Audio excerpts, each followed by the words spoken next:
Force majeure or hardship, a strategic defense in the era of sanctions. Hello everyone, I hope you are doing well. My name is Dr. Afshin Mehdikashi, a lawyer specializing in oil and gas disputes and energy contracts. Today, I would like to present one of the most frequently encountered international disputes of recent years as a case study in which I acted as a counsel for the claimant.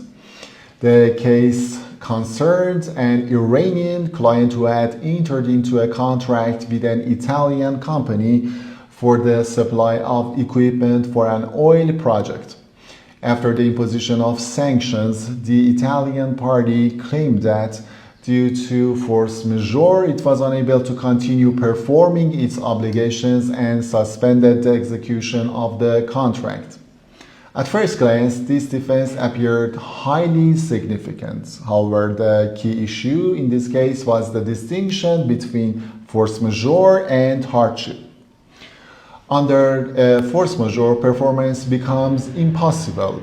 Under hardship, however, performance remains possible, but becomes more difficult, more costly, or less profitable. If equipment can still be procured through alternative routes or alternative suppliers, the situation constitutes hardship rather than force majeure. In this case, we thoroughly examined all alternative supply routes and market capacities and submitted them to the tribunal.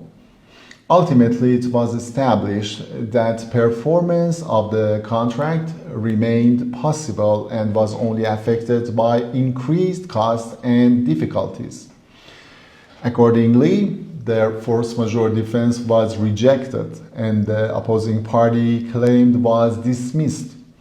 As a result, the respondent was ordered to pay damages amounting to $23 million.